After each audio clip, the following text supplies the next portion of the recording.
So what we want to do is cultivate cultivate a capacity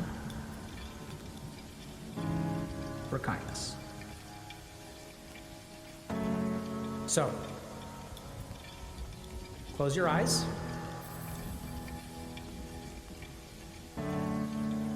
Take a few moments to breathe in and breathe out.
Alrighty.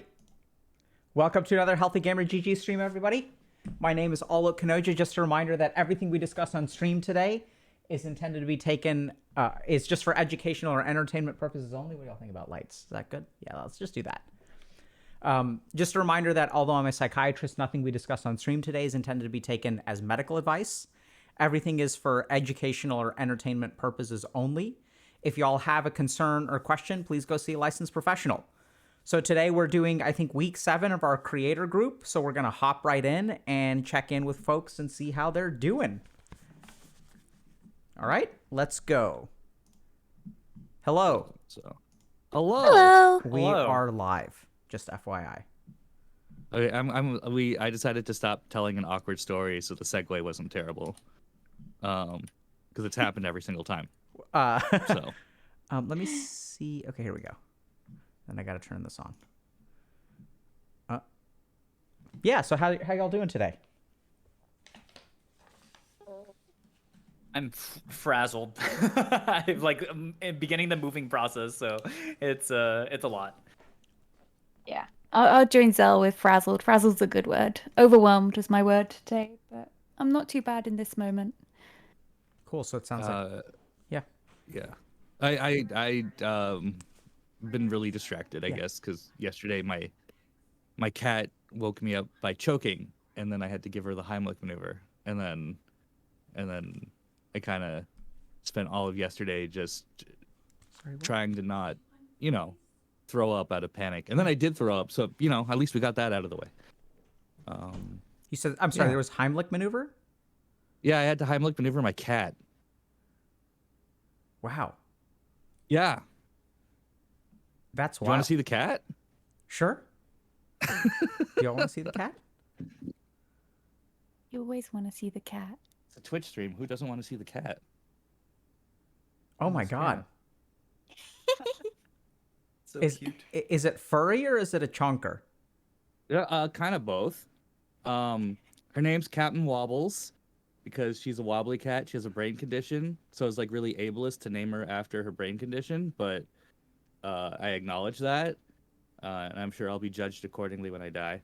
But she doesn't live a very active lifestyle because she wobbles and she doesn't run or do exercise or anything. So she's a little lumpy, but also she's very fluffy, but also she's a good baby. Yes, she is. And you're gonna chew your food next time, aren't you? Yes, you are. There you go. So. Yeah, wow. Okay. So I don't know if that constituted check-ins, but let's do. I apologize, by the way, for not sending I didn't send a recap after last week, right? I don't think I did. No. But And I forgot homework. it's okay. I just wanted to start. We can check. Actually, let's start with check-ins. Do y'all want to kind of more formally check in, or do y'all feel okay with what we kind of did? I don't know if other people did do homework or. What was the Well- homework supposed to be? It was about what does success mean to us, or is that from last week? No, that was last week. Yeah, it was last week. Yeah. And I thought last week was, or well, 2 weeks ago, right? Because we took last week off. 2 weeks ago, I think it was something about more concretely, like what does success look like to you, or what do you want to accomplish, or something like that. I'm sorry, I was at TwitchCon over the weekend. I don't know if y'all were there, but it was a little frazzled still. But We're all frazzled together. so it seems like today is frazzled week, which is totally normal. So now I think if y'all didn't do, if you want to share stuff from the homework, you're more than welcome to. Otherwise, I'm happy to kind of offer some direction as soon as we're kind of done checking in. But do y'all want to go ahead and check in and just tell us how you've been over the last couple of weeks? And if you want to share stuff from the homework or any thoughts that you've had about our time together here, kind of where you are after, how many weeks has this been? I think this is week 7, but we've met 4 or 5 times, right? Yeah, because we took Yes. Yeah. one off for PAX and So- one off for TwitchCon. So let's do this actually for check-ins. So why don't you all share with us a little bit about where you were when you started and where you are now and where you would like to go.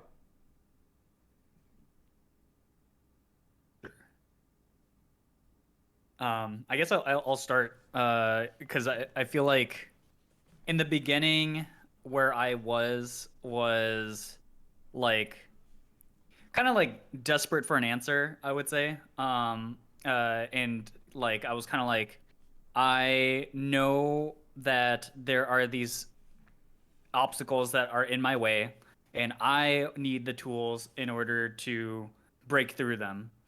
And I think where I ended up was that it wasn't necessarily that I needed the tools to break the things around me. It was more that like there were more answers that I needed from myself before I begin to actually tackle the things that are around me, because maybe rather than seeing all these obstacles around me, maybe, like I'd be more able to navigate them if I had some of these I guess internal matters settled, I guess.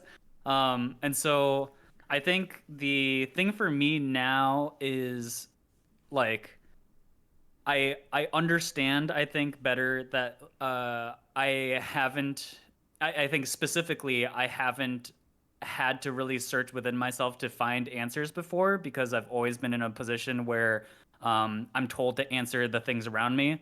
And so now it's more like I have to start developing what these answers are for myself and figuring that side of me out now, and I think it's scary. And there's a lot of things happening concurrently in my life that have made that process, I think, more stressful and stuff. But yeah, that's kind of where I'm at. Awesome. Thank you for sharing, Zell. Thank you.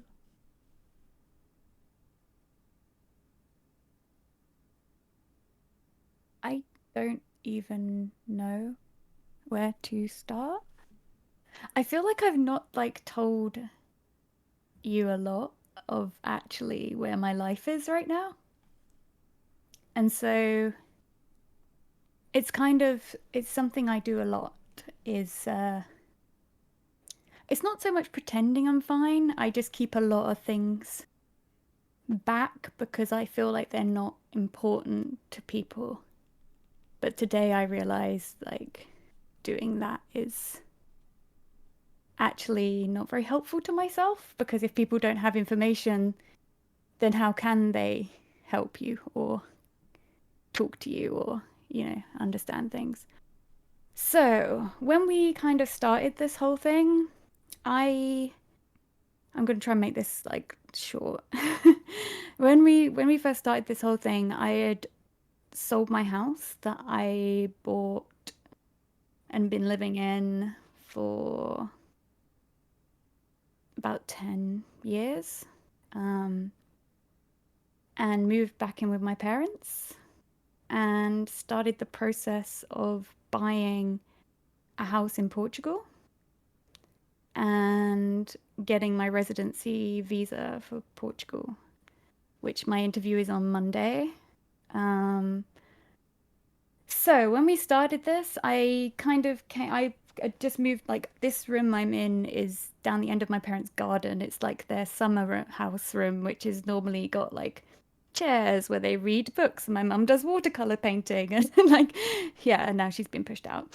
So yeah, I'm back in with my parents, which took a lot of adjusting, especially like as a content creator, when I'm used to being on my own and like shutting a door and recording and getting work done. So it's kind of been a whole adjustment of that I cannot, coming to terms with that I cannot be the things I wanted to start. I've not even been able to start moving back in with my parents. It's like been a whole adjustment period. And I feel like this whole journey's been a little bit of an up and a down. But what I've realized is that by actually not doing those things, I've realized I was trying to push myself into creating content again. I was going back into old ways of thinking I had to create certain content again to people please. And I'm constantly like doing this. It's like a sliding scale. Like I'm always going back between that. My dog just got diagnosed with diabetes today. He's got a heart condition as well, and he's on lots of medication, and he's been waking me up all night, so I've not really been sleeping. And yeah, like when Zell was like, I'm frazzled, I'm like, yeah. Today has been one of those days where I've actually gone, you're trying to do a lot. Like the fact that you're still streaming regularly and like keeping that together is all right. Like stop so much stress. And also I've been trying to like start and create this content when actually as soon as I move to Portugal and I get there, my content's going to change again. So I don't even know why I was trying to even like do something, because we're buying an old farmhouse that needs rebuilding out in the middle of nowhere. So yeah, that's my content's going to change again. I want to make my own personal retreat and live in the mountains. So yeah, I didn't tell any of you that whole time. I'm like, I don't know why, but yeah, that's where I am at. I mean, to that end, before we started all of this, just about a couple weeks before, my mom had her 74th birthday, and that's when I got to see her for like the first time since Christmas. But I've only seen her a couple of times because of COVID. I was actually genuinely terrified that I would be the one to give it to her, and she's immunocompromised and not well, and um, so I spent a good like 3 years not being around her, and in that time I was making plans to move from Toronto to somewhere in British Columbia, uh, you know, possibly Alberta, like somewhere out west, because it's just I wanted to be out west. I still have a goal someday to go out there. But I saw my mom and I realized that she's not exactly doing cartwheels or anything like that. She's definitely gotten older and she can't handle things the way she can or used to anyway. And it might also be a cultural thing. I don't know, but um as much as she was like, go do what you want, go live where you want, all that stuff, like I feel like in Eastern families, you kind of have this like social obligation to take care of your parents more. So I don't know. I mean, that is it's almost a stereotype maybe than a true thing. I mean, I'm not saying Western families don't, um, but like uh, I just determined I changed my mind about everything, and I have decided that I'm going to be moving like 3 hours north out of Toronto to. It's definitely a more secluded area. There's nature and everything. It's great. I'm not married to the place, but I'm not gonna move in with my folks. But I'm definitely gonna, live like within 10 minutes. And luckily, they're putting down fiber internet, so I can still stream because that's kind of a big deal. But yeah, I feel like if I don't spend time with my mom, in her latter years, I'm going to regret it for the rest of my life. It's going to eat me alive. And I found purpose in that because I felt kind of aimless on that, but at the same time, getting that done is a completely different thing because I mean housing prices in Canada are I mean just as stupid as like housing prices in the US. They're especially in Ontario. Uh it's like chewing a brick. You might as well just chew a brick. Like I mean one of them is going to be easier, and I think the brick's easier, honestly. And I just want to rent a place. I don't want to buy anything. I mean, that's not. I'm not the market for that. But yeah, so yeah. So I'm noticing kind of like a theme today, which is there you are trying to live your life. You've got goals. There's streaming to do. And like what gets in the way is life. Right? And just to kind of touch on this a little bit. So I think this is fantastic. I'm optimistic for today because I think the thing that I would put to y'all is like when I want to do something, how do I deal with life being in the way? Whether that's a mom who you may not have an endless amount of time with, whether that's living your whole life listening to what other people tell you to do and then sort of recognizing, hey, I need to figure it out on my own. Or it's something as simple as, I loved what Ruby said, which is like, oh, I haven't shared this with anyone because it's not important to people. And this is where, if we were on week 1, I would ask everyone, is it important to you that you know where Ruby lives? And y'all may have said like, yes, of course it's important to me. And like that sort of like is the polite thing to say, but I would even go as far as to say that whether Ruby lives in the UK or Portugal, like doesn't really make a difference to me. I think the And real answer is like it doesn't matter where you live. Are you happy with where you live? absolutely. Right? And the other thing is it okay for Ruby to share things that aren't important to us? Is it okay for her to share things because it's important to her? That she doesn't have to share based on the value it brings to people outside of ourselves, which honestly is so much of how we live life. And this is where Ruby a couple weeks ago was like, I didn't think I understood Zell. Well, it sounds like maybe in the same way that you've been thinking, okay, is this important to other people? Zell has been living his whole fucking life doing what's important to other people. And now he comes to us and he says, I don't even know what's important to me. And he mentioned one emotion. Did y'all catch what that was?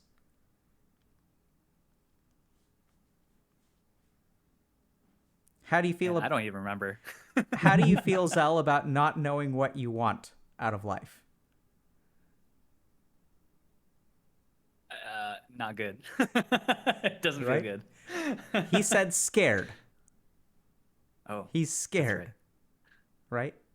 It's okay. Y'all don't have to. That's what I love. Sometimes I like it that instead of doing homework, which y'all have a chance to like think through, putting y'all on the spot sometimes brings out more emotions that you may not be aware of. So I think for today, if y'all are open to it, and by the way, I kind of want to say, I also want to just touch on one thing that I really appreciate. And I think this is why we do group work is for, Ruby to understand that she can share things that aren't important to us. That's okay. That she matters.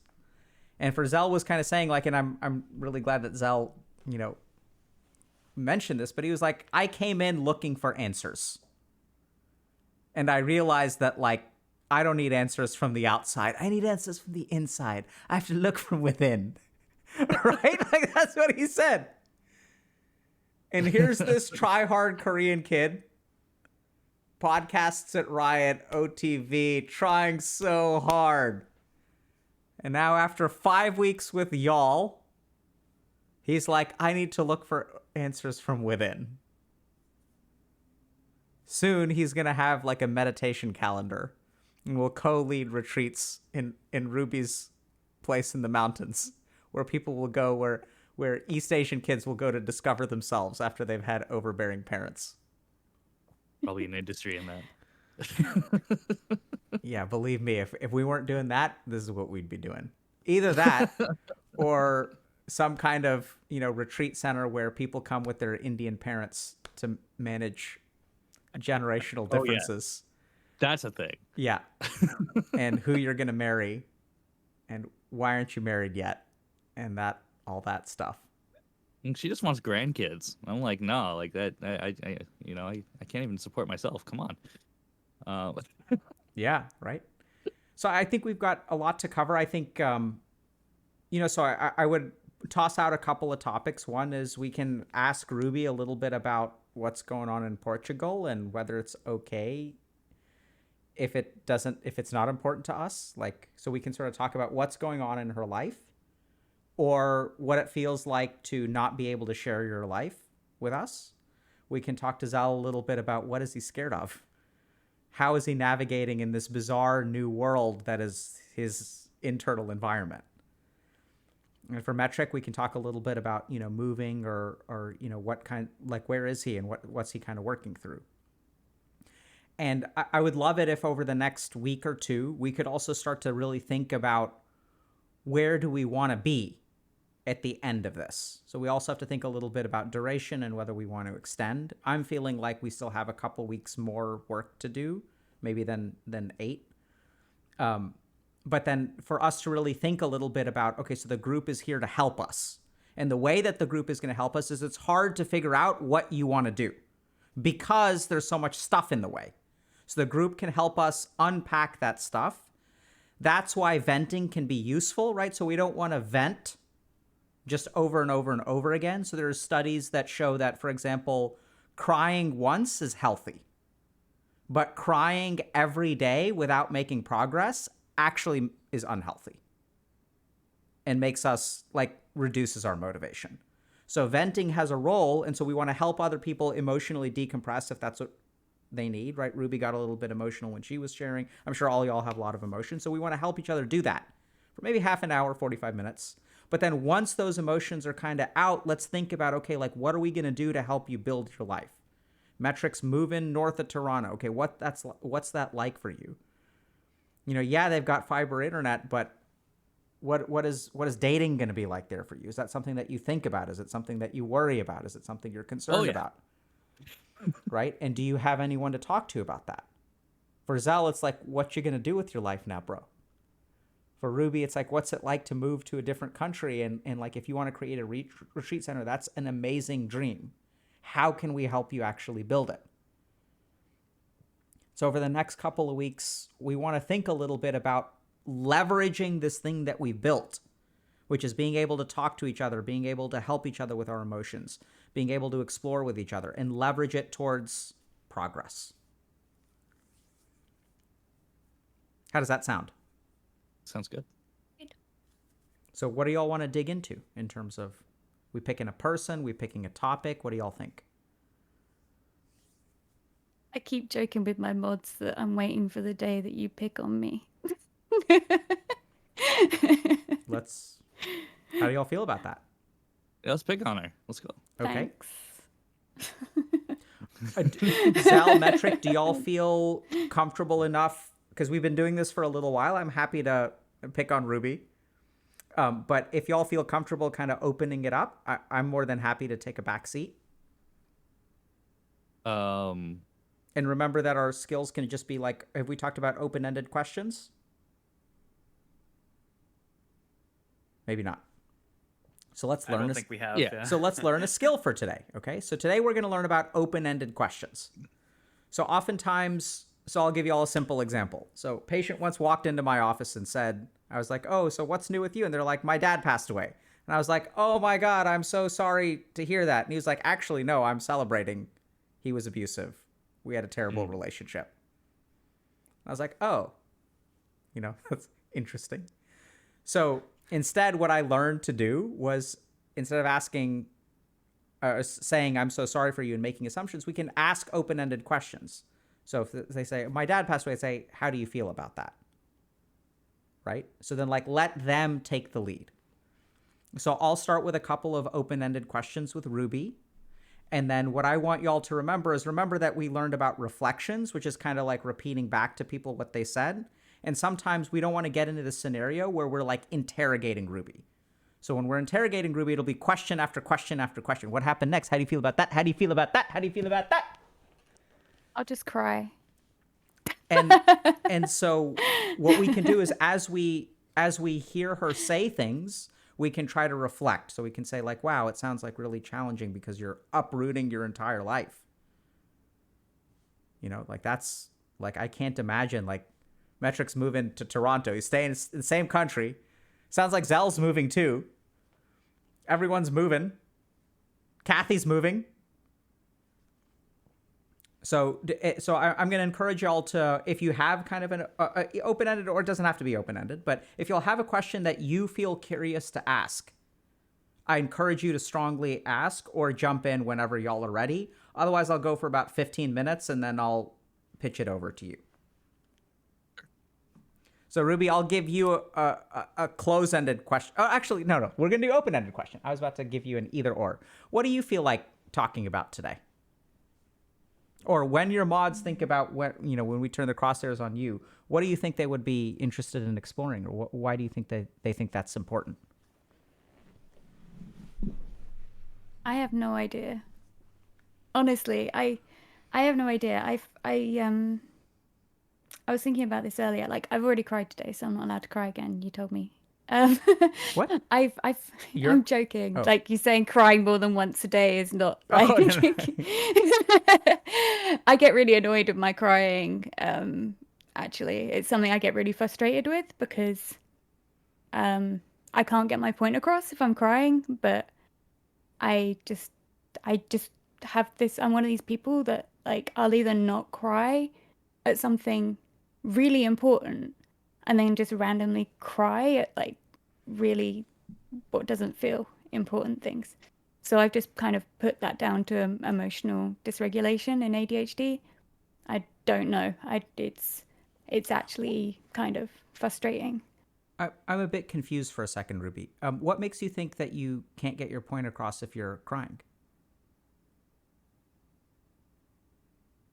because I'm crying, and people get distracted by the crying, and then they think that you're really upset, and I'm not actually. And also, like, ever since a kid up until like adulthood, even in the last few years, I've had people literally tell me, stop crying, you're emotionally manipulating people. And I'm like, Oh my goodness. if I could make this stop, I would. And when I'm in a more stable place, it happens a lot less. But since I've had to like move in with my parents are great. Like, they've let me move in here, they let me take over, they'll do anything to make sure like that I can do what I need to do. My parents are absolutely great. But when you're an adult and you're used to your own space, you're used to your own routine, and especially when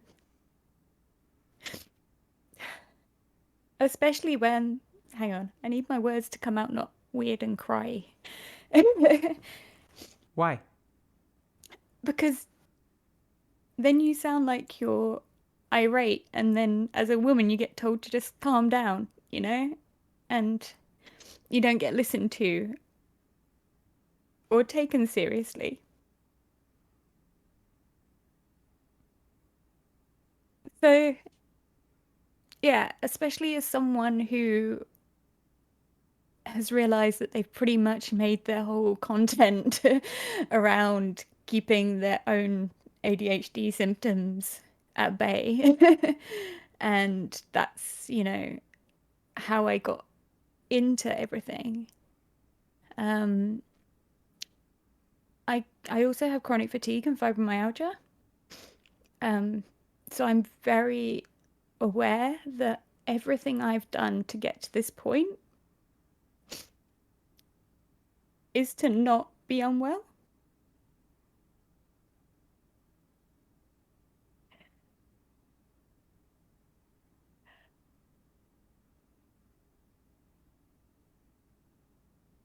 And if I get stressed or I let things build up, I get overwhelmed, I start to feel pain, like physically, which is why I'm so aware of like having a yoga practice and having a meditation practice, and all of those things have kind of gone out the window.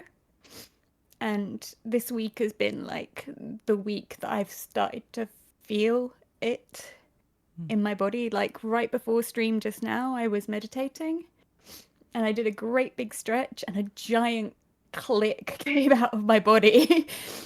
And I don't know, like, if other people believe this or how people feel about this, but like everything you think and feel, well, I'm gonna say you, but I or you manifest within your body.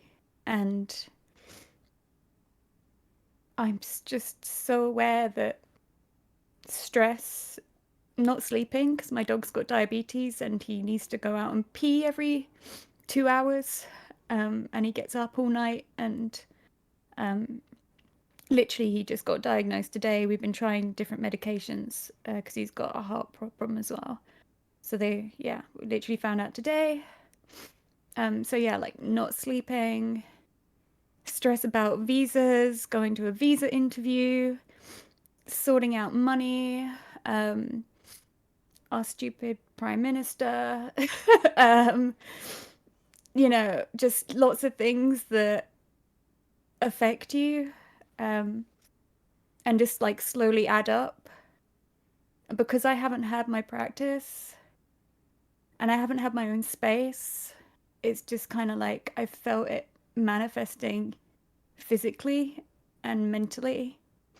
And like today, I've already had a cry, and I said to some friends, like, I kind of put some boundaries up, like, I'm overwhelmed because I do this thing and I've done it with all of you, which is why I told you today. I don't tell people stuff because it's not important, because I'm the person that people tell stuff.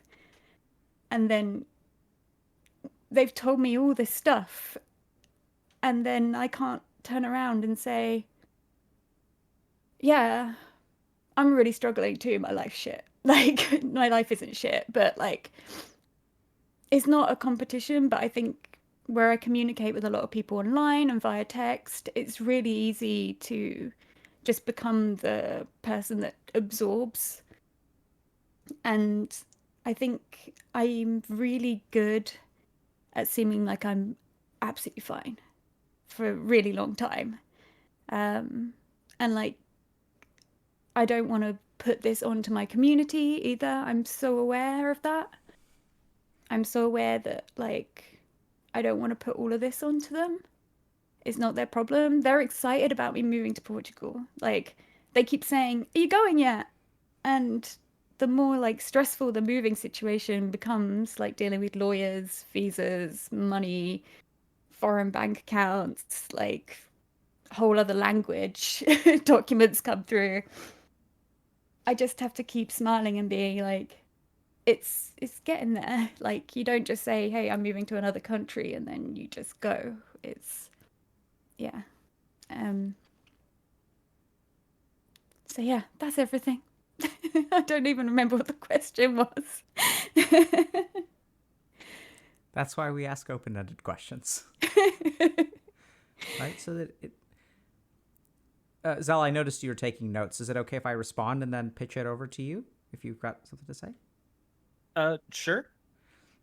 So Ruby, I don't know what sounds harder about this. Like, so I'm just really amazed that, first of all, of course, like, stress affects you and you have a lot of things to be stressful about. I think what sounds really tough about this is that it seems like when there are certain things about the way that your physiology and brain and things like that are that sort of make handling stress even worse, which feels like really like unfair to me. It's like I almost think that there's like a normal amount of stress which everyone is kind of entitled to, right? Life isn't easy for everybody. But then what I'm really noticing is that you have so many additional burdens on your shoulders, whether it be pain, whether it be like, difficulty regulating emotions, whether it be the judgment that other people send your way for like being unable to regulate your emotions. That just feels like it's gotta suck to need to have a good cry and be punished for it. And I'm just really appreciating how there are just all these other layers of difficulty with what you kind of like go through on a day-to-day basis. You saying that's reminded me of like more things. I also have PMDD. Do you Every What month. is that? Sorry, I don't know what that is. Could you explain what that is? I talk about it on stream because I think it's something that's really important. Premenstrual dysmorphic disorder. I got diagnosed a few years ago. I had to actually go on hormone therapy to find out that I had it. My doctor actually gave me injections in my stomach that stopped all of my hormones and told me that if all my hormones are stopped and my depression goes away, then I've got it.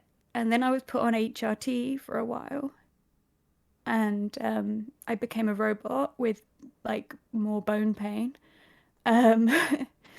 Because it can cause like osteoporosis and stuff because obviously you're stopping all your hormones. And I decided like just stop taking all of that and I'll try and like deal with it. So then I've cycled antidepressants. So I used to take antidepressants for like 2 weeks of the month and then for 2 weeks of the month. So like cycling them. So PMDD is like, imagine everything you know about PMS and then like times that and add in like depression. Like I was told I was bipolar when I was younger before I figured out I had PMDD, because I kept a diary and went into the doctors and was like, right, trigger warning, suicide and stuff. I went into the doctors and was like, it's not right that I want to kill myself every single month. That is not right. And it's the same dates. And it's the same week.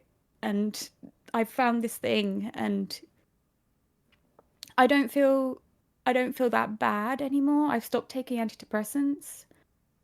And I haven't had it that bad for,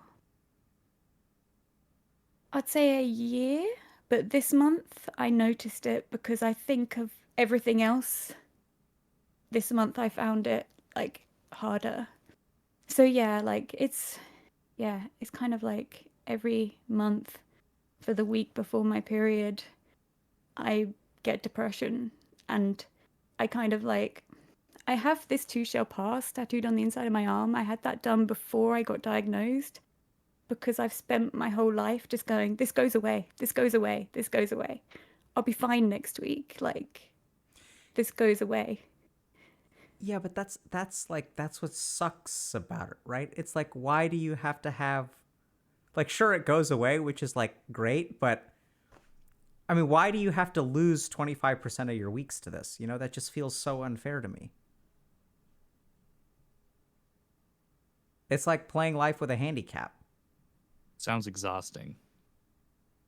It's all right. Get used to it. It's all I know, isn't it? Like, you have to find the best ways through. Like, I used to be a very depressed person all the time, and very, very anxious person all the time. And I didn't want to live like that. And a very, like, in pain person all the time. Like, I don't want to live like that. So you have to find the best ways through. It's kind of like that glass half empty or half full, you know? I'm actually relatively healthy in my body. Like, if you were to go and do exams on, like, all my organs, they're all good. Like, I'm really good at breaking bones. I don't know why. But I've broken my back and I've fractured both my ankles. I stood up on stream once and my legs just gave way. I broke my foot. But in general, like, I do pole dancing, I do aerial hoop, I go on long walks, do yoga. In general, when my health is good and I'm in a really good place, like, I can do a lot. So, and none of it's gonna kill me. You know? It's whether I'm fine. What do y'all think?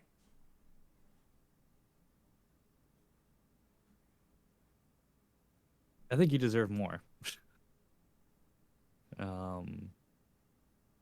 And hopefully we can help you. I mean, there's definitely physical problems that we cannot address, but maybe nudge you past accepting it as this is as good as it gets, because there's got to be something. Like, I mean, you sound very brave just stomaching it, right? And it almost feels like when you talk about it, there's like a tone of resignation to it. Like, you already sound defeated. I don't think I am defeated though, because I know what you mean. in Let her, 2000 let her finish. Sorry, yeah. in 2000, like 10, 2008, 9, yeah, like 2010, 2011, like I would go out like shopping and fall, like, not be able to walk.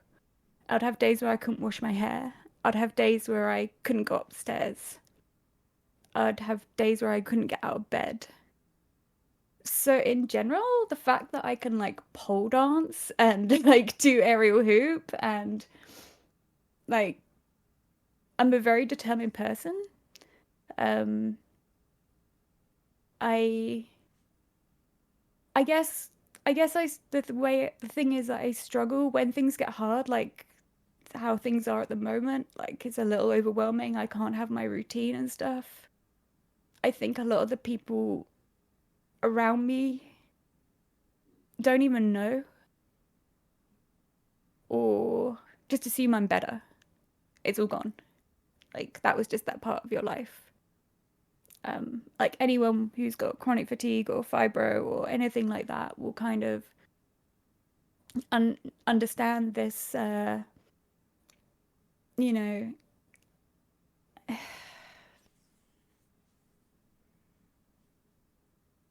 if people can't see it, then you're okay. And you know, I've got people that I've told all of these things about myself, but then when I say like if I was at TwitchCon this weekend, if I was to tell people I'm not coming to that party, or I'm not walking across town to that thing, or I'm not going to do this because tomorrow I want to do this, they don't understand. That's just like an example, but like, yeah. Do you think it'd be bad if people knew? No, You know, people do about know.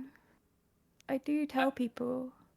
okay, because I got the feeling through the stuff that you were talking about that like you obviously like have so much under your belt, and it feels like you've put in so much work and effort in order to be the person that you are even through all these things. And I think that's like you're a fucking superhero, you know. Like, sorry, I swore. But like, you know, you've got so much underneath it all, and you go as far as to not up to, in your words, like not be unwell to other people. And so, I just am curious, you know, like, would it be less hard if you didn't feel like you had to like hold that? And by the way, like for me personally, this is very relatable because I'm somebody who I think in sort of for the opposite reasons, I think people think that I always have everything under control because I'm very like the way I talk is very, you know, straight to the point, all this other stuff. And I think I constantly get put in a place of like, oh, he definitely has his, you know, stuff together, you know, he's got it all, he's got it under control. And, you know, maybe I do, but maybe I don't. And, but it's something that like I've realized for myself that like it probably would be better in some cases if other people were able to help me, you know. And I'm curious if it ever feels like that for you, where like because of all the effort that you put into, you know, um, again, not appear unwell, that like it's hard to ask for help. And wouldn't it be nice to have help, I guess? I don't know. I'm kind of curious on your perspective on that. Yeah, in some cases, like now, how I've let things build up and I've not really shared, like you guys, I've kind of mentioned, oh, I'm just moving somewhere, you know, but like with other things, you tell people and they forget very quickly because I seem fine. Like it's hard to expect people to remember or even understand that I'm constantly, if I'm like, for example, I have a friend who I love dearly, but when they visit, they take all my energy. And having them around takes all my energy. Like, I love them. They're great. But I'm exhausted. And having them around for a weekend often means the next week I have like dry eyes, exhaustion streams until the next weekend. It's trying to I don't think I'll ever get anyone to really understand that I need time on my own. I can't constantly give. I don't think anyone can, but also I think there's part of me that wants to as well. Like I'm someone that wants to. There was part of me at one point in this journey that was like, I'm fixed now, so now I can fix everyone else. Like, and wanted to connect with all the people out there, especially during lockdown. I met a lot of amazing people in my community that are struggling with all sorts of things. And I wanted to, introduce them to things that maybe they wouldn't be able to get out and do, like yoga, or, I have a viewer who's in a wheelchair, and I said, yeah, I will do yoga sitting on a chair then. And it inspired him, and now he's lifting weights, And they're the things I want to do. But that's what I want to help other people. But yeah, every now and then I get reminded I'm not fixed. So, Zell, I'm a little bit curious. So, can you? I know Ruby already kind of answered, but what were you kind of thinking of when you were listening to Ruby? I got the sense that you asked a hypothesis-driven question, right? So, what was the question you were kind of asking, and how do you kind of understand Ruby? That may be hard to answer, by the way. I think I kind of understand what you're getting at. Kind of like I think the hypothesis that I had in my mind was around the idea of help, and like how would, so I guess the hypothesis is that would you want somebody to be able to help you the way it seems like you help other people?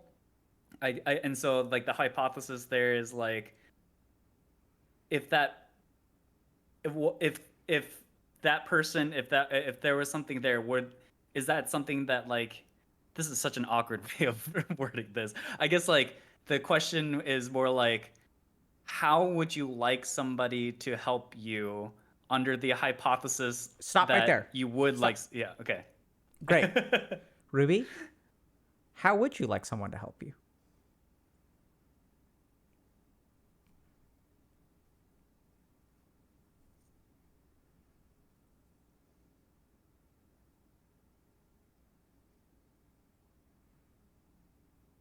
I don't think I let people help me.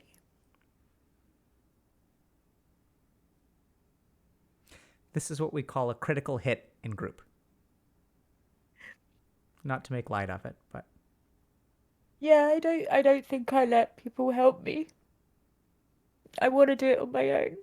I'm the only person that can I'm the only person that can deal with this.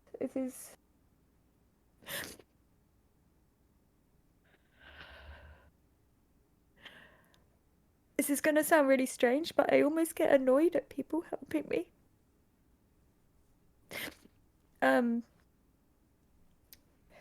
When I had my coaching with Healthy Gamer, and someone started being nice to me.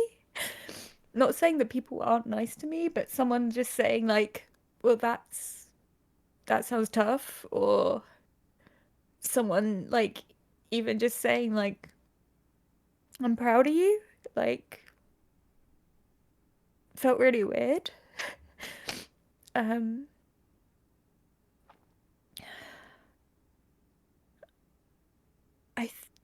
yeah, I don't want to be in debt to anyone. And I feel bad, like a lot of people help me in my community, like my mods and stuff, and I wish I could give them something. Like, one of my mods helps me with all my highlights, which is amazing, and he edits it, and I keep trying to pay for, he wanted a tattoo, so I keep trying to pay for him to get a tattoo, but he won't book the tattoo. I'm trying to book it. I've got a whole box of gifts for him that I'm gonna take to him, but sounds like he's like you. Doesn't want to be in debt. I can pay for my own tattoo. It's almost like you've acquired like-minded people. which is I feel like a lot of streamers do that. Their communities are filled with like-minded people. Yeah. This is something I've been sort of learning, and something that I learned from my coaching is that it's when you again, this might not necessarily pertain to you, Ruby. I'm just again throwing this out there, but this is how it is for me because I'm very similar in that I don't ask for help ever. It would kill me to ask for help, and that's just how I've lived my life. It's just like I do it. It's my problem. I get it or I die. That's on me. And the thing I found over time is even in like my friendships with other people, and I've realized over time that I drift from people very frequently in my life. And I'm kind of understanding now that part of that is because if you never ask anything from other people, they will also not ask stuff from you either, right? And part of that can be like if you view it transactionally, like because you use the word debt, but like really is it really debt if you're friends and they're trying to help or whatever, right? And like it was something that like I learned recently is that like I have to change this about myself, otherwise people cannot help me because I never give them the opportunity to do so. And even though I want to help them, they'll also feel similar things because of what I've shown them, if that makes sense. And Yeah, I that makes wonder sense. if you relate to that at all. Yeah, that makes sense. And like you saying that made me realize I have one friend, and they're very much like me. And I tell them off. Like, we basically tell each other off and uh, unravel each other's kind of um, stubbornness, dare I say. Like, I didn't think I was a stubborn person. This is going to sound really weird way to realize I was stubborn until I was being tattooed. And I've done 3 days to get my back tattooed, and the tattoo artist said, "You're stubborn. You've booked a day. You want to get the day finished. You're in pain. Most people would stop right now, but you've just told me to do the other side because you're stubborn." And I was like, that's a weird way to put it about like getting a tattoo, but also, yes, I've traveled 3 hours to get here. I'm getting done tattooed for a day. That is what's in my mind, and that is what I've planned, and I'm gonna do it because that's what's getting done. And I guess that's like, I didn't expect to learn that I was stubborn from a tattoo artist. Like, Question. When you talk about not wanting to owe people and not wanting to be in debt, like to go further into that, have you had very many friendships in the past that people viewed it as like a transactional friendship, like a transactional relationship? Because I've had those, and for a while after that, it took me a while to feel like I could, you know, be vulnerable or ask for help or anything like that with other people. And it makes me kind of wonder if you've been traumatized or hurt by someone or people. yeah, I kind of swore in the last few years that I'm never making a friend on Twitch or streaming until we Nailed started it.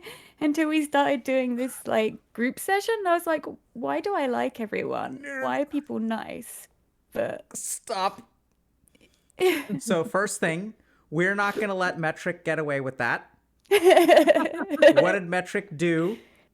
I thought I had a eureka. I thought I had a eureka. I'm sorry. No, you did. Okay. But we're not going to ask a great question. Okay. Hit the money. But that was a question that was coming from his own experience. Do y'all get that? That's why he can ask. So what we need to do is ask him about those transactional things.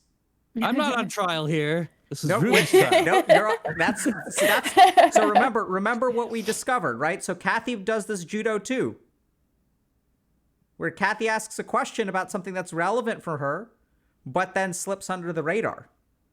And like Metric is like, oh, and he's like halfway there because he asked a question. He's like, because I've had that ... and then he talks about himself for a little bit, and then like Ruby's like, I swore never to make friends on Twitch.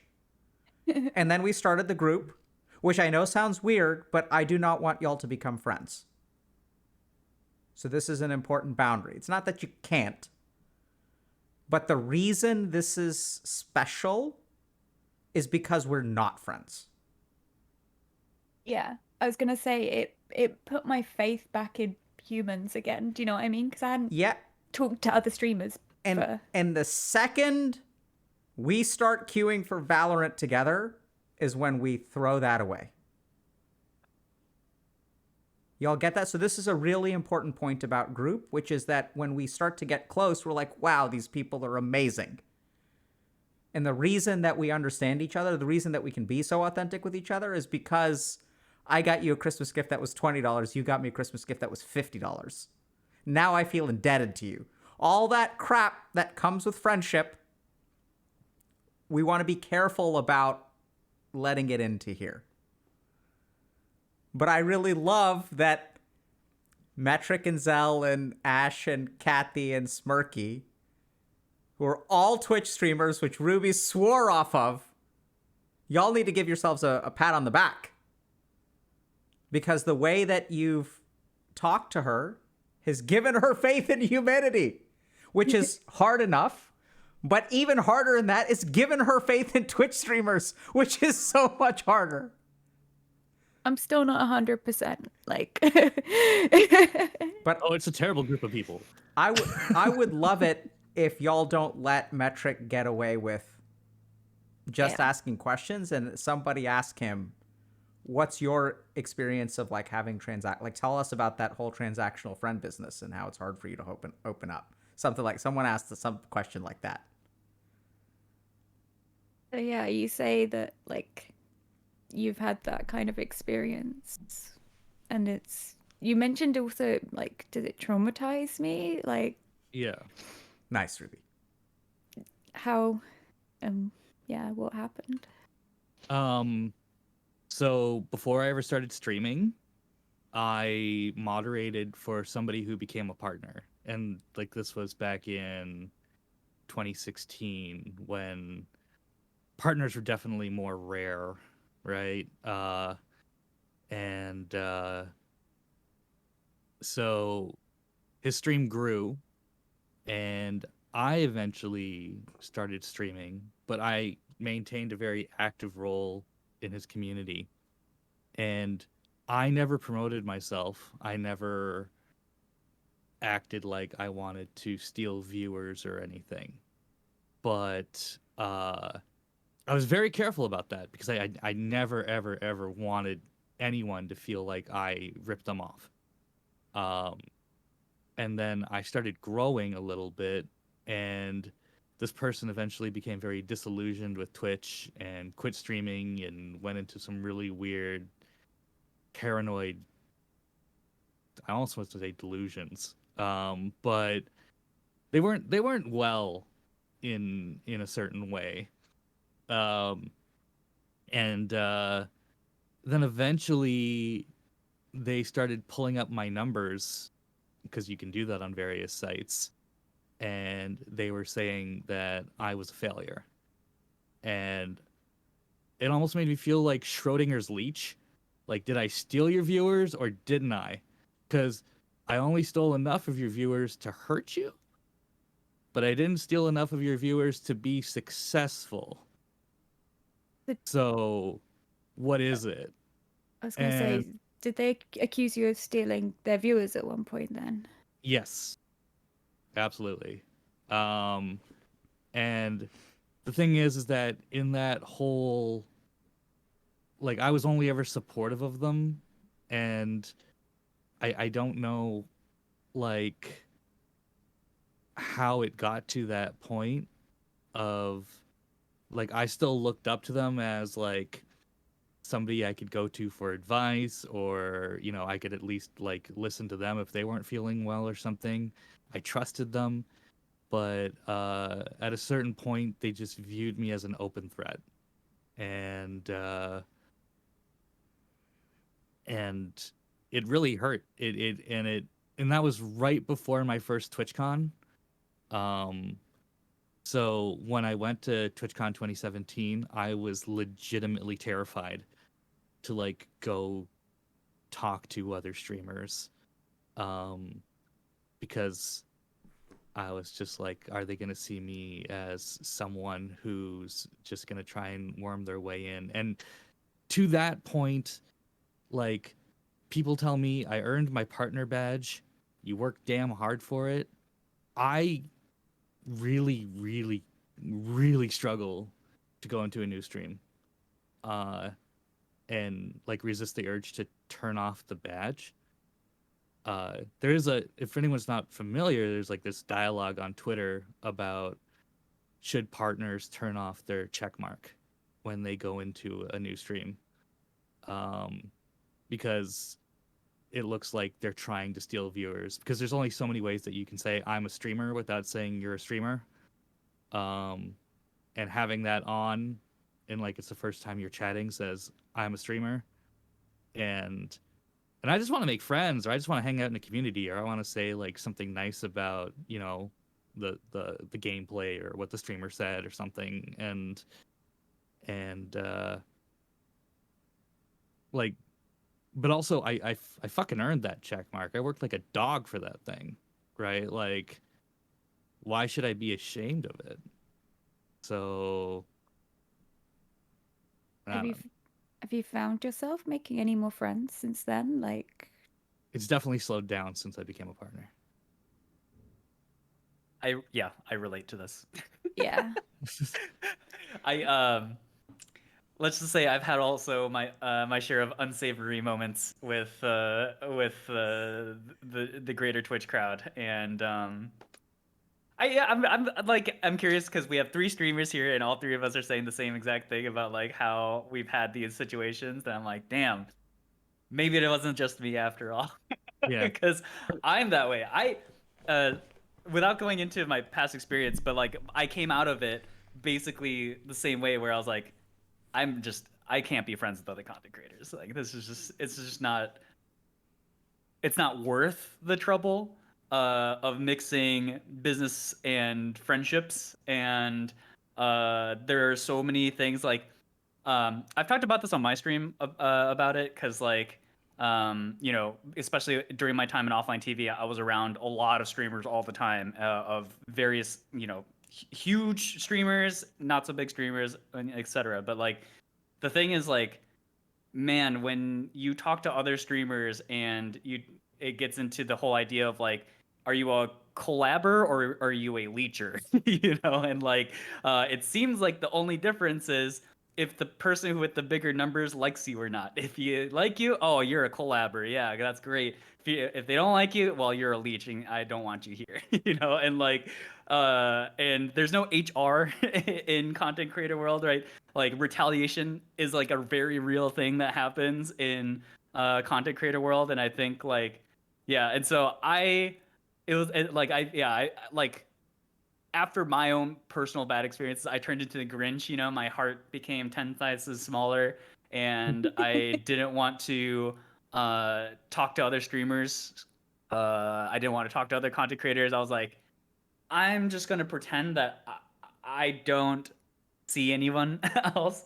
And it was just kind of lucky that like I actually did meet a good friend of mine whom I'm actually moving in with, who is a Twitch streamer. But like, it took a lot for me to even open myself up to that. And like, so I'm just saying I relate to all of this heavily. There is the alternate too, where you're not accused of stealing viewers, but like you type something for the first time in someone's stream, and they're not upset that you're there, but they're like, oh, they're a partner, ooh la la, and they like make a big deal of it. And you're like, damn it, like I'm just like, honestly, I crawled out of bed and barely put my pants on one leg at a time, just like you did. Like yeah, I'm not special. Like I was just there was a right time and a right place, and my numbers were at a certain point, and I pressed the button, and that's what happened. Like that's all that was. That's all that it was. So I've had kind of different experiences. I think because of the content that I make and the communities that I'm in, they're slightly different. My problem, which I'm aware of, is this I want to help everyone thing. I have actively gone out of my way to want to help people get higher numbers, and to share them. Like, I've been there too. Yeah. if community members of mine support me and they're nice, I have no problem with talking to them and asking, did you stream today? Like on my stream, because viewers have they're people. They're not just numbers on your screen, they're people and they have their own free will. You can't like force people to watch you. You can raid someone and they will all leave if they don't like it. Like they're people. You don't own Nobody anyone's time. Yeah, I don't own anyone. I don't own the people that watch my stream. There's nothing for me to lose by being kind. There's nothing for me to lose by supporting and helping someone. Yeah. And there is, now I understand there is in other ways, but in general, by being kind, there's nothing I can, like, it's not going to hurt me by being free. nice. Yeah, it's. Yeah. But my problem has been that I've been the one that has always wanted a friend online, and I've wanted people, and I've wanted them to do well. And, I've made friends and people that I have a couple of like really good streamer friends that I chat to all the time, and they'll talk about me in their chat and I'll talk about them in my chat and their partners, and it does not matter. Like I want, if anything, people to click with their content and watch them and watch me. Like, it grows the community of the people, because I'm in such a small community. It's good for me and for them and for everyone to find people with like-minded views creating similar content, build those communities. And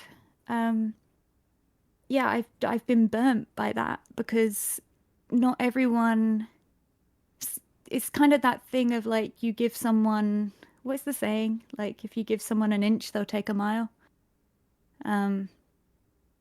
And I've had people that I thought were friends, but when it's come down to it and things have got tough, or, things have got to a certain point, or I've said no,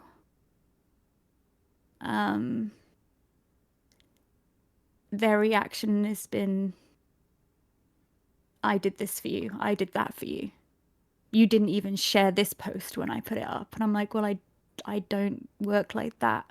I don't tally friendships. Like, if you're going through something and you need help, or you're doing an event and you want me to share it, I'm into what you're doing, like, I will share it if it resonates with me and I think it's good for people to see, then I will share it.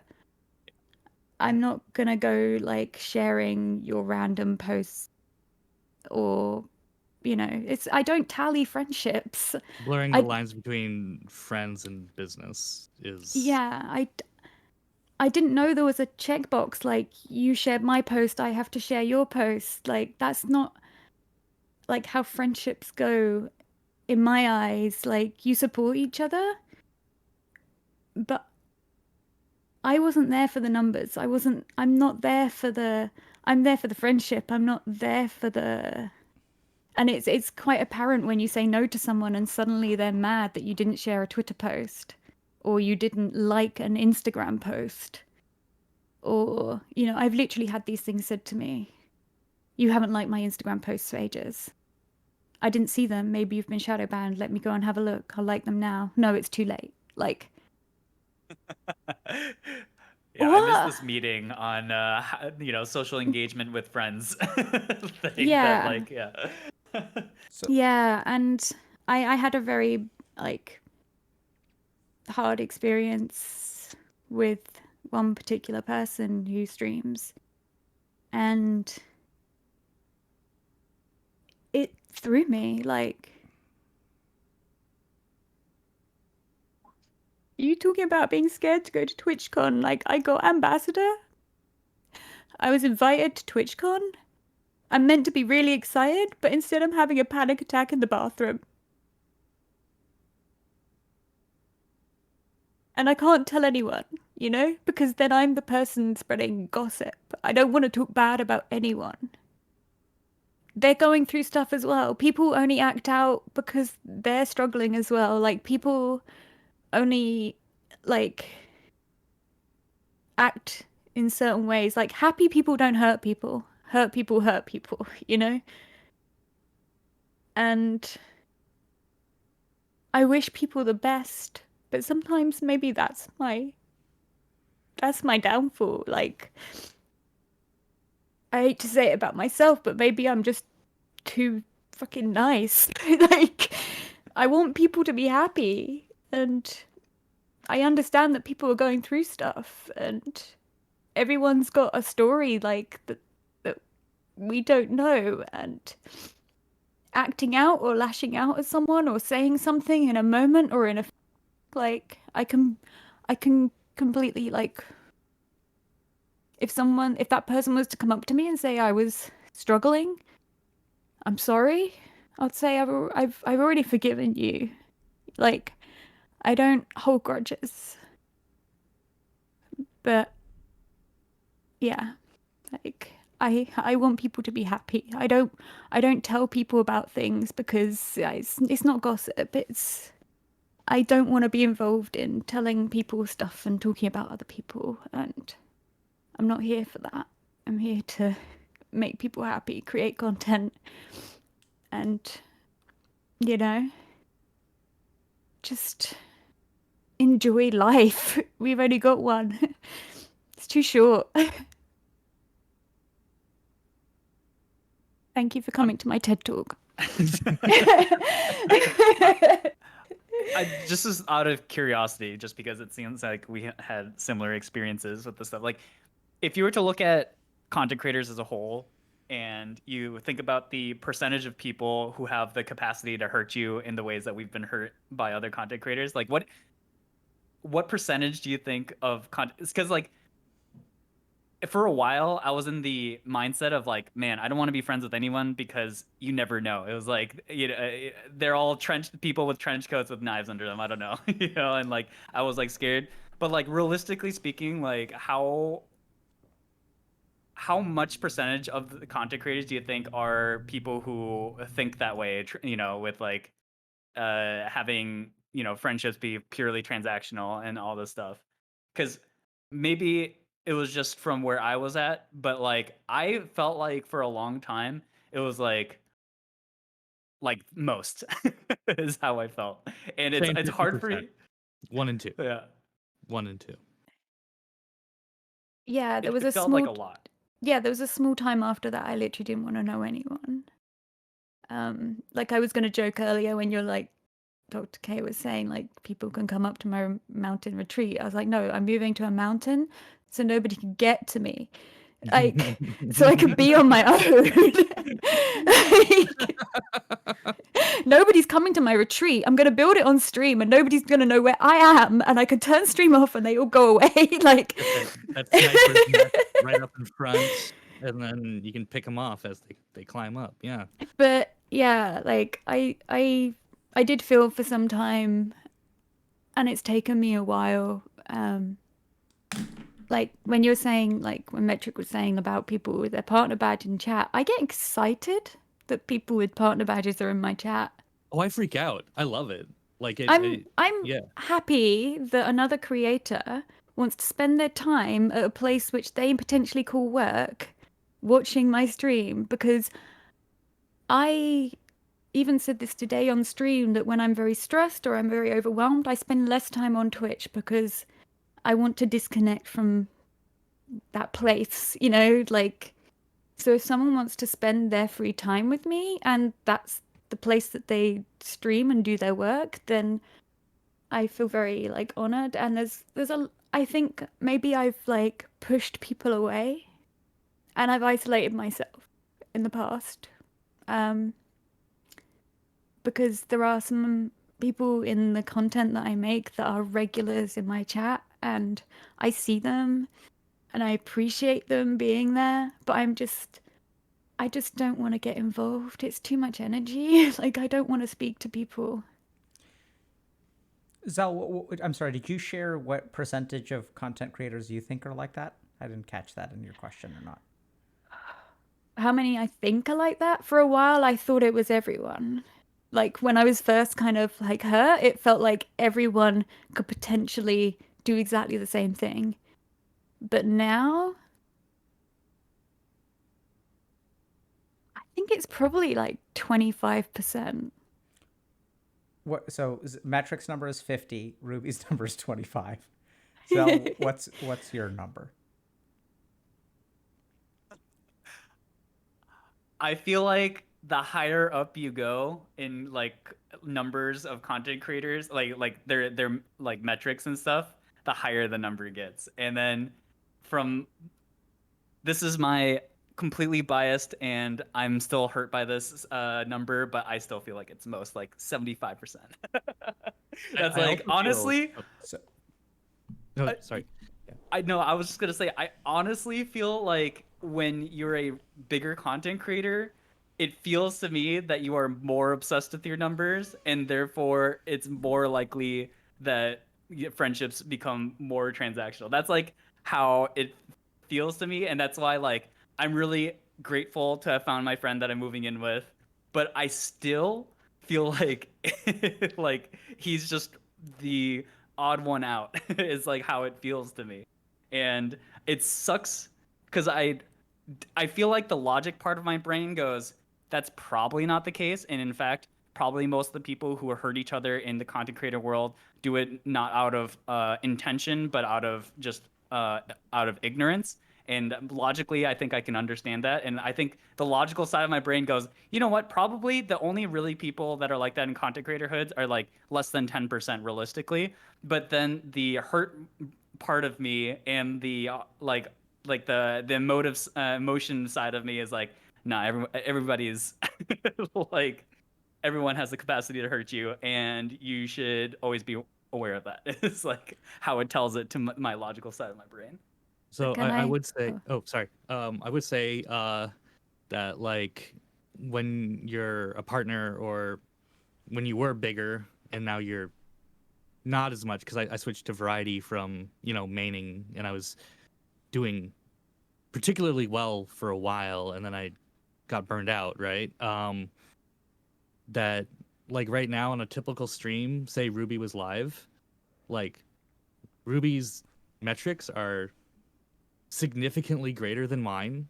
Um, and like, yes, I feel comfortable talking to Ruby one on one. Like, that's not the problem. But I would have to be drunk or high to feel like I could raid Ruby at the end of my stream. Because like raiding into like 10 times my numbers, I feel like I look uh like I'm trying to get something out of her. And that it's not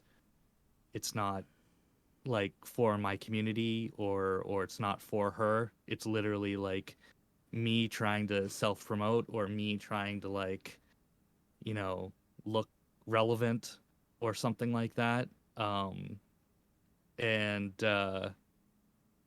and I know that just by saying that she already shook her head no, like, oh my god, like, but it's the visuals of the numbers that like I stopped rating a lot of my friends after I went back into variety because their numbers were still up or growing and mine went down, and I just did not want to look like that person. So just to not look like a manipulative person, I stopped. I just stopped. And I wonder if I'm hurting friendships just by doing that. Can I So, chime in? I also just want to be a little bit mindful of our time. So this is where it's cool because we actually ended up getting to one of our 8 predetermined topics today, which is y'all are in the business of friendship. So that's so at this point, we've worked with about 400 content creators, and from a size, frankly, it doesn't matter. We've seen the challenge that y'all face is the same challenge that streamers who are 10 times bigger than y'all face or 10 times smaller than y'all face. It's I mean, not, there is some variability, but generally speaking, it's like everyone struggles with this. And that's because, I don't know if this kind of makes sense, but we have relationship building. We're humans. We build relationships, right? Normal. And yet streaming has created it's this new way of building a relationship. This has never existed in the history of humanity. So our brains are not designed to function. Like our relationship building circuitry is not designed for streaming.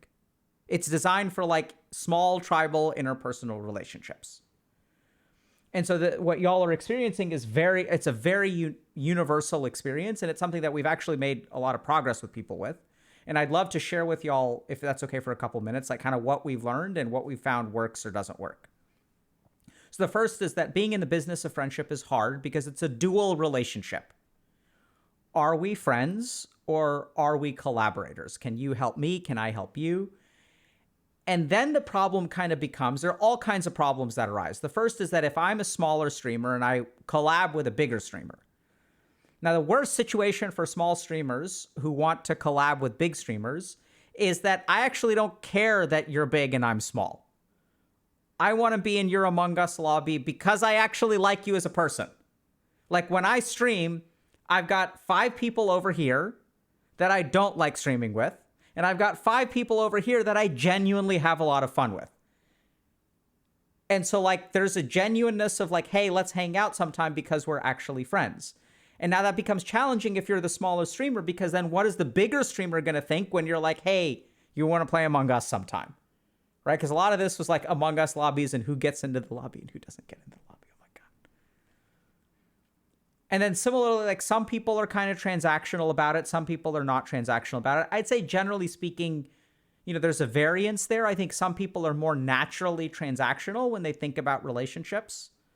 So I'm not my transactional isn't really I think that's a little bit of a unfair characterization.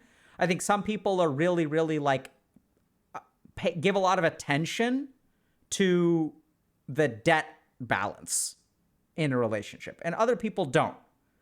I don't think one is better or worse than others. We're making it sound like transactional is bad. So another big thing that we've discovered is that there's not a good or a bad. It's I kind of put it to you this way. If I have a friend and, we go out to dinner, let's say, and I'll be oh, I'll get it this time. You get it next time. We'll just take turns. But over time, there may be a financial difference that I'm completely oblivious to. And that may not actually be fair to them because I like eating at hole-in-the-wall places. They like eating nice places. And we just set up this kind of thing where, oh, it's on me. I'm going to take you to this $5 taco shop. You're going to take me to a 3-star restaurant. I mean, some fancy restaurant. I don't know, 5-star or whatever. I don't even know how that works. 1 Michelin star. I don't know. Case in point, right? And they're paying attention to that. And I'm food is food. It's not something that I value. So our real experience has been that I don't think some people really are very, very transactional, and they're almost sociopathic in the way that they think about it. It really is a grind, and it's a game, and everyone pretends to be friends, and I'm not really friends with any of these people. But I think those streamers are less than 10%. I think most people are genuinely struggling because we're not really taught how to navigate collabs versus friendships. And then because then things get muddy, because if you're really my friend, is it okay for me to ask you to raid? Right? And then if I ask, what position does that put the other person in? And if they say no, what does that do to our friendship? And this is the kind of thing where it's like someone said, I don't know if it was Zell, but there's no HR. So it's like if you work at a company and y'all are professional colleagues and you want to start dating, there's like an HR process that you go through. We have no such thing. And without that kind of thing, no one really knows. So another big thing that I've come to realize, which y'all actually sort of alluded to, is that it's not that streamers are transactional or not transactional. That's an internal variable that changes. And a lot of it actually has nothing to do, it's not like Metric is kind of thinking, okay, I could never raid Ruby because she's got 10 times as much as her. Does that mean he's transactional? It's kind of like a transactional thought, right? There's a comparison there. But it's not like Metric is an asshole who's like sociopathic and you're not. And it's just thinking about the numbers. Right? That like, do y'all get, and because Ruby's like, I don't care. Like, you can raid me with 5 people. You can raid me with 5 million. Makes no difference to me. And that's what she kind of says. And I think I'm sure that on some level, Metric understands that. Like, Metric, is it okay if someone who really enjoys your streams has 1% of the viewers that you have? Is it okay if they raid you? It happens all the time, and I'm really happy about it. Why the double standard? Because it's me. Right? So this is what we've discovered about a lot of streamers, is that it's not that people, for the most part, are sociopathic or transactional, whatever. It's a genuinely confusing situation, which is why 90% of like, look at this. All 3 of y'all have had these difficult experiences. I don't think that y'all dealt with a bunch of assholes. I think what happens is, much like doctors, we have this idea that there are good doctors and bad doctors, which is somewhat true, right? Maybe like 5% of the doctors are genuinely better than the rest, and 5% of doctors are genuinely worse than the rest. The other 90%, there are good doctor days and bad doctor days. Just like we discovered at the beginning of the stream, all of y'all are going through a rough time. So any kind of collab or friendship or any interaction that you have is going to be more sensitive to getting messed up. Gazelle is even saying, like, you know, I used to think it was this number. Now I think it's this number. I was in a really dark place. Do you guys see it? Each of you has sort of mentioned that there's variability in terms of how you're feeling about, like, whether people are transactional or not. And that's really what we've discovered through our creator support programs, is that helping creators, like, decompress that stuff. It's not about what other people are people transactional or not transactional. It's first of all, like, being good within yourself. And then to a certain degree, we'll also, like, engage people with conversations. Like, so, you know, sometimes I think that this is the other thing that streamers aren't taught, which we're teaching y'all. Y'all are getting really good at it, by the way. It's like, y'all don't know how to talk to each other. Like, you know how to talk to each other. I mean, actually, y'all are really good at talking to each other to make good content.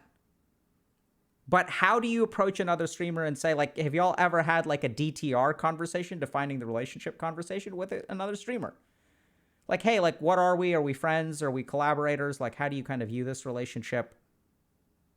You know, I just want to make sure I understand, like, you know, if I'm behaving in accordance with, like, what what you're envisioning, like, am I doing okay, not okay?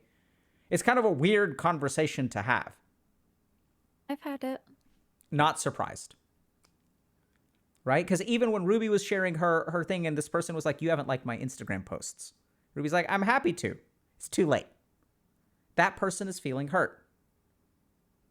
Right? But where did this, and this is where, like, the right question to ask there, I don't know if that person, I'm sure Ruby handled the conversation as well as it could be, but because sometimes people are not in a frame to listen, but help me understand a little bit about, like, you know, that's just, I haven't really thought about it that way. Can you help me understand what I did that was inappropriate and, like, you know, because Ruby was like, I'll like them now.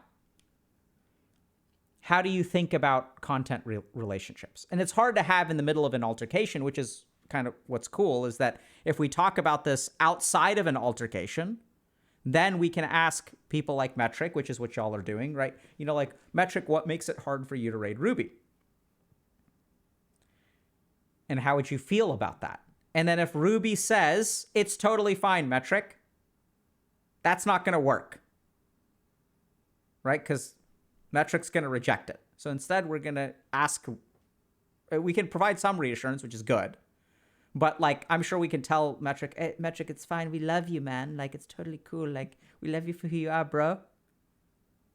And it's important for, if that's authentically how Ruby feels, like, we should by all means represent that. But also, I think the more important question is what makes it hard for you? Right? Because we also know, and okay, so like, obviously, like, I'm okay with small people rating me. Like, I don't mind. Like, we got a raid earlier today that I happened to see, which I'm thrilled. So there's Strawberry GS rated us with 4 people. Someone I met at TwitchCon. I was really, really happy about it. One of the rare times I was looking at chat, caught it. I mean, the fact that anyone wants to trust me with their community doesn't matter if it's one person or whatever. Like it that's amazing. It's just it I just get scared to, I don't know. It's anxiety. Yeah, So, so anxiety, I'm Yeah. going to call that an umbrella term, maybe something that we can dig into next week. To end kind of on that note, I've got a question for Zell. What do you think makes, so earlier you were talking about and almost hypothesizing that Ruby, like, it's hard for her to ask for help, right? And Ruby, it's hard for you to ask for help? Yes, so. What do you think makes it hard for her to ask for help, Zell? Oh. I know I kind of pulled a 180 on you there and shifted topics. um.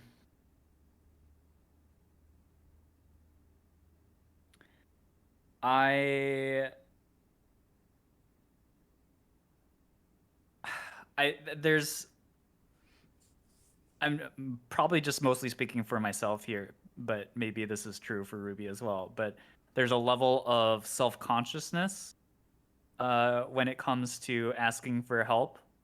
And I think especially in Ruby's case, and also again for myself, is that when you have dealt with a lot of stuff on your own, to then admit that you needed help there feels like it directly goes against all that you have built up in order to protect yourself from the situations that you are currently dealing with, right? So like, I think, yeah, if that makes sense. Okay. Ruby, you gonna say something? Yeah, I think it's that. And I get like, not to go back to like childhood trauma, but like I'm like childhood trauma. It's a very happy time. I get misunderstood. I don't always, I'm aware of it and I don't know how to change it. I just think I guess it's me.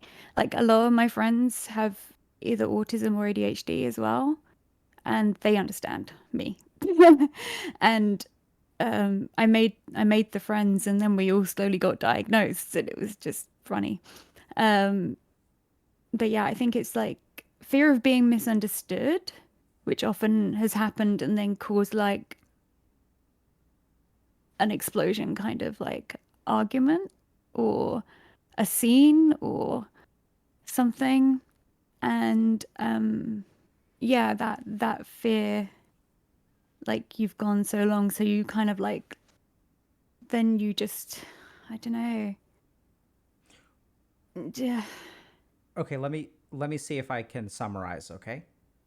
I'm sorry, Ruby, did you have, so I'm sorry for cutting you off. No, I was just thinking like, oh, I've been so depressing today. Like, trigger warning again for suicide. The only time like I've actually asked to talk to someone was when I had to tell them I didn't want to live anymore. And that's the only time like I can remember. It was my mum. And that's the only time I can remember being like, I need to ask for some help. And to realize that like it took that to ask for help is like kind of like just proven to me like how long I leave things until I ask for help. But yeah, it's that fear of being misunderstood, and I guess I don't want to be a burden. Can you relate to that, Zell? Yes.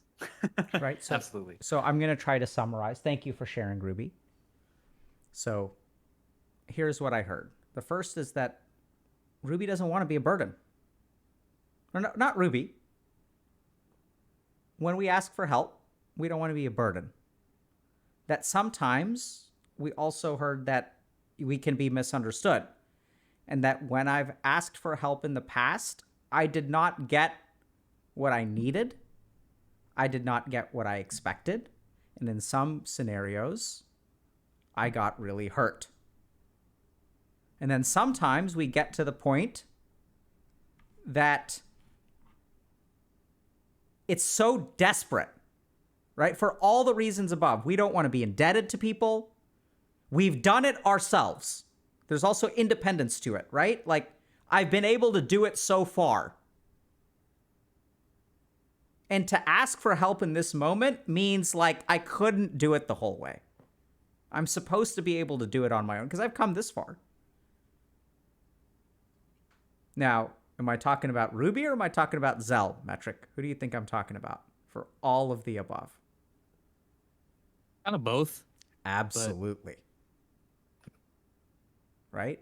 And so now we're going to learn something really, really important, which is that Zell has said, these are the reasons why it's hard for me to ask for help. But I would bet money that what Ruby said applies to, that at some point, and let me know if I'm leaning into the ethnicity too hard, okay? But in my mind, I've just worked with a lot of people who are from South Asia, or Southeast Asia, and East Asia, and I think it's a very cultural thing.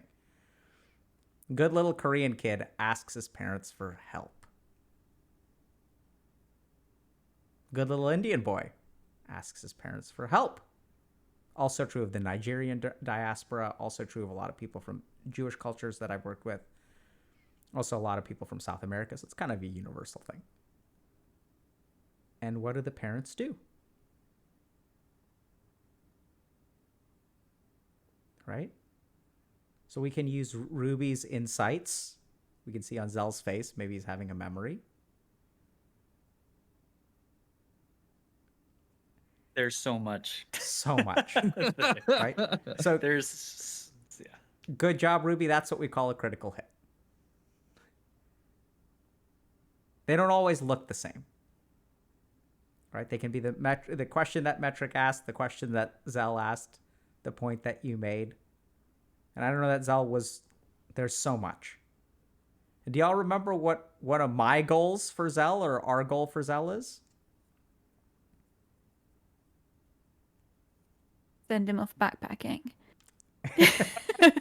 See, he's halfway there with his like, oh, I just discovered I have to learn it. Like he may not need to go. Maybe you can backpack to Ruby's hidden fortress in Portugal. But Zell, I think the last thing that I would encourage you to think a little bit about is what would you tell Ruby? How would you help her ask for help? Because that's what you need, bro. Because my goal for you is by the end of this, I want you to be able to ask for help. And I'll give you a couple of tidbits. When you ask for help, the reason it's hard is because up until this point, you were not aware. So here's kind of like what happens, okay? When I ask for help, or I want to ask for help, or I feel like asking for help, do y'all know, like, you hit this wall. It feels so insurmountable. You're not really sure what it is, but it's like, oh, maybe I need help. And then, no, this gigantic wall arises. It's like a dam. Hundreds and hundreds of feet high. And you're like, no, I ain't going to do that. We ain't going to go over that. Do y'all kind of get what I mean? Like, you just can't ask. And it's not like a logical thing. It's not like I can't ask for this, or this. It's sudden. It's overwhelming. It's overpowering. And it's intractable. No asking for help. Then you go start thinking about something else. Do y'all get what I mean? It's like, it's so precise and so powerful. If you want to ask for help, when that happens, you have to look for the things that we're talking about today. Can I not ask because I'm afraid that I feel like I should be able to do it myself? Can I not ask because in the past when I've asked, people actually haven't helped me? Can I not ask because I don't want to be indebted? And I'm not willing to do that. And as you go through each of those questions, it'll lower the barrier some. And then Zell, what I want you to do is if you were talking to, I want you to talk to yourself in that moment the way that you've talked to Ruby. And I want you to think about what would I tell Ruby in that situation?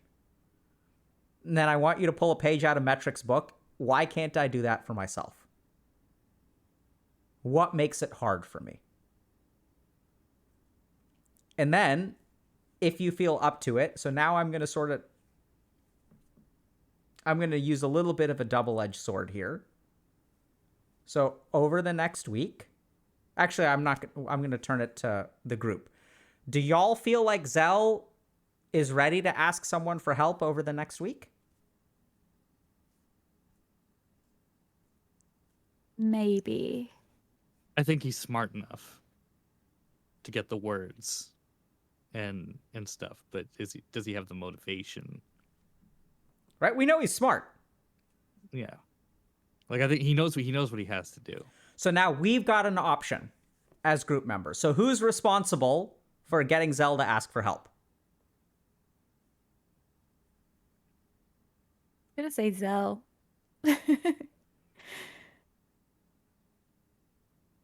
I can ping him every 6 hours on Discord. Us too, right? We're going to carry that responsibility. We're not going to put it all on him. So now we have to decide, when do we want to hold Zell accountable to this?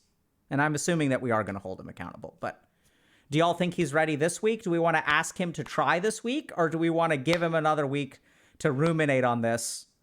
Like, or we want to try to capitalize on this energy because we think his chances are good? Or do we want to give him a week to grow, maybe 2? Like, how do we feel about that? He looks genuinely uncomfortable just thinking about it, like right now. What? He looks genuinely uncomfortable just thinking about it. Which, I mean, it's not necessarily a bad thing. Yep. But he doesn't. And He said he was moving, so I was gonna say like 2 weeks because like he's got stuff to do. Like yeah, he's moving. If only there was some way. he needed help. Yeah, it's crazy. It's almost like, okay, he's got so much crap Trying to make going on. excuses for Zell. I don't know. Maybe I missed this part, by the way. Do we want to ask for help in situations where we have a bunch of crap going on and we can't do extra shit? Or do we want to wait until everything is done and then ask for help? You buy them pizza and beer, and then it's like that. Then they're good. Indebtedness. That's all you got to do. Oh shit! You're right. You're right. Right? No, so that's how we resolve the indebtedness, right? So we buy him pizza and beer. It's a great point. Right. So what do we think? We want to push him? We want to give him a week? Like, we want to ask him? I was trying to avoid that, but you know, y'all are giving me strong arguments for either one.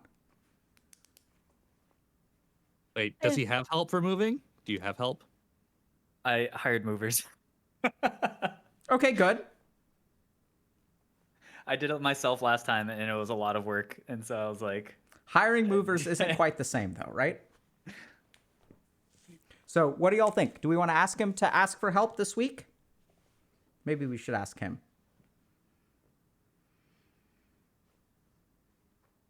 What do you think, Zell? You want to give it a shot? Or you want to wait a week and then check in then? you know, when Ruby was talking about how, like, to what lengths it took to get me to ask for help, I literally same exact scenario with me in college where I was like borderline wanting to commit suicide, and then I reached out to a therapist at my school who offered, like, you know, free consultation or whatever. It took that length. Yeah, I don't know. It's hard, man. I have my whole life story is about how I couldn't ask for help. So this is I don't know if this is solvable for me in a week. So I don't know. What are y'all hearing from Zell? I'm exuding nervous energy right now. I know it. Metric picked up on it. Yeah, I was thinking like as I was sitting there, I was like, this asking for help is deeper than just asking for help moving something. This is a life asking like a deeper thing. Like when you were talking earlier, like Dr. K, when you were saying like that wall comes up and you don't ask for help, I don't know if Zell's got to the same point, but I don't even know that I need to ask for help. It's got to that point, I guess, Yeah. that I'm not even aware of that I need to ask for help. Okay. So I've got Yeah. homework for each of y'all. All right. So Zell. Actually, maybe it's the same homework for all y'all. So what we're gonna do is pick 5 things that you could ask for help on, even if you don't need to. Because the other big thing we need to learn and realize about asking for help is that necessity doesn't have to be the threshold. Now, metric, if that doesn't resonate with you, I'll give you a separate one, which is what makes it hard for you to raid bigger people. Okay. It's your choice. So you can come Okay. up with 5 things to ask for help if whichever one resonates. But I feel like with some of the things, you did a fantastic job today, but I feel like we weren't able to support you quite as much this week. Okay. There's other weeks. Okay? How does that sound? Sure. Other 2 people? Zell? Getting scared? Yeah. I know. It's frightening, my love. I know. What you said there is like that it's like not out of necessity that you can ask for help. I was like, really? That's that's a thing. Exactly. It's like, what? I thought What you had do I to be need? packed in a corner, you know, against the wall of hyenas or whatever, and that's when you ask. Yeah, so just imagine 5 things that you don't have to be backed into a corner for. That it would just be nice if you had a little bit of help. I know it's kind of mind-blowing. Right? But this is I just want to say, like, when we were talking to Ruby, it almost sounded like she needs a personal assistant. And then she went on about how she doesn't like asking for help. And I was like, well, that just scratched my idea. Like, because, like, that's literally the one thing that you sounds like you really need. I mean, not everyone can have one. I get that there's a financial thing and all that stuff. But, like, it almost sounds like with all the things you deal with, a personal assistant or something to that effect, or even someone just to check in on you and see how you're doing day to day without your prompting would be amazing. And then for you, it almost sounds like pulling teeth. So I don't know. yeah, so play around with it. I'm really happy we were able to, meet this week. Strong work, everyone. And any kind of last closing thoughts before we wrap up for the day?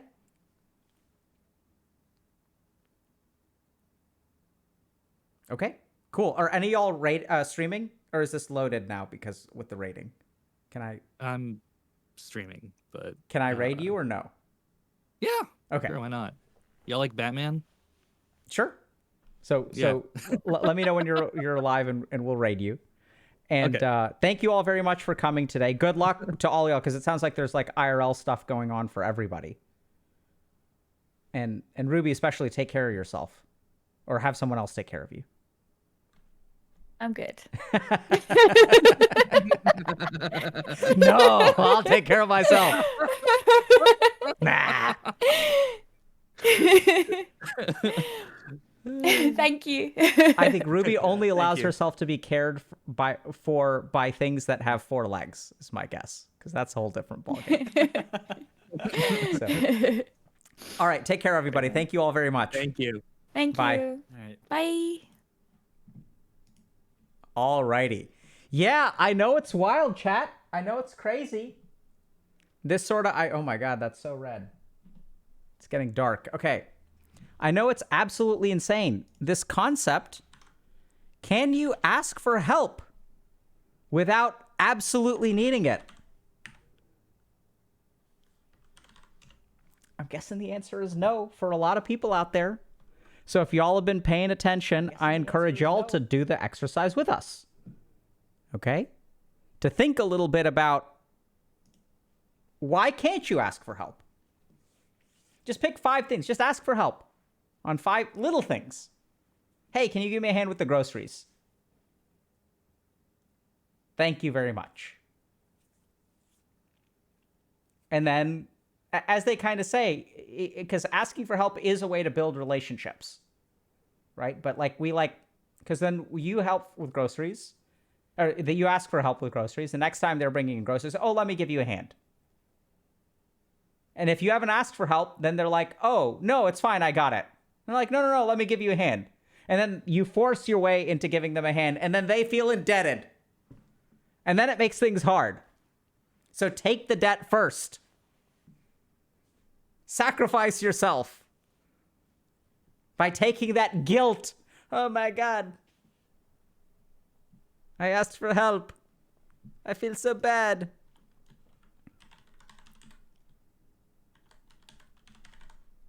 Right? Y'all get me? So it really is one of the techniques of friendship, actually. So like reciprocal exchange and stuff like that is actually like one of the things that we talk about. Couple of other things. I think a lot of the stuff, if y'all kind of resonated with, there's a lot of good stuff today. Not just in terms of asking for help, but also like, you know, this whole idea of it's so hard to figure out what I'm supposed to do with my life. Things are...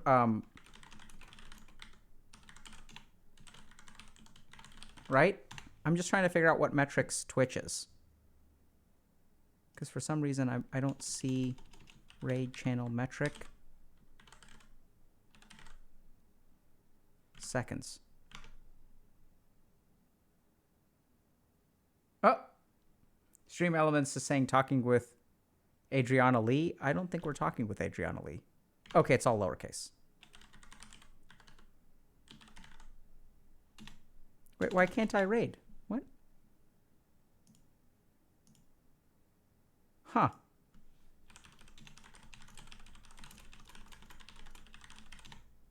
We have mods around?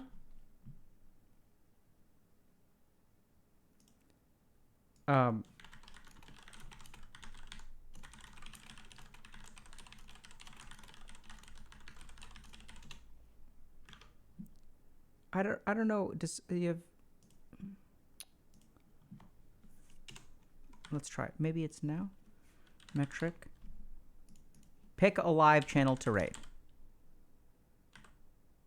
There we go. Now it's going. Okay, I got it. I think it... Okay. So we'll see y'all tomorrow. I think we're going to do a call-in stream around Burnout, maybe? So I think we're doing call-in stream around Burnout, and then we'll maybe do some TikTok reacting and stuff as well. So we'll see y'all later. Take care, everybody. Send Metric some love.